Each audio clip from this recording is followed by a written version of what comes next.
Straight to Paris, which is on lockdown. The French capital is witnessing the third week of yellow vest protests. Thousands of French security forces have fanned out to tackle the protesters.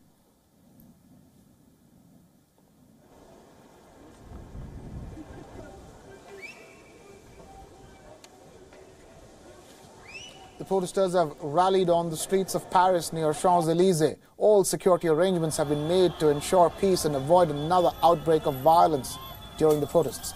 The demonstrations are underway despite the government having scrapped fuel tax increases and frozen electricity and gas prices for the year 2019.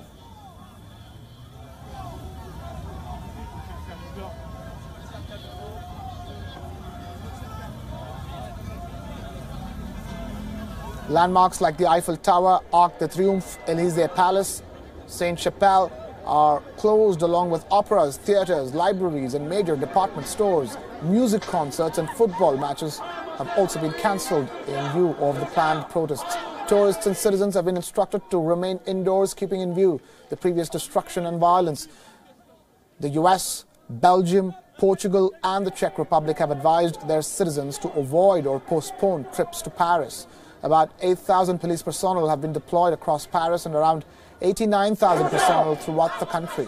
Scores of high school students too have been rounded up as a precautionary measure ahead of the protests. Remember, students and farmers too have joined the protests. Protesting youth have indulged in arson and rioting in the city in the previous rounds. However, these images of students kneeling with their hands behind their heads has sparked outrage on social media. Voilà une classe qui se tient sage.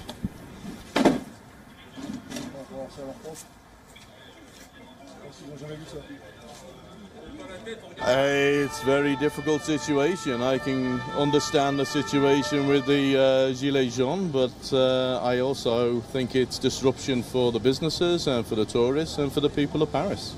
I understand that the gas price here in France it's rising up very high, so it's very important,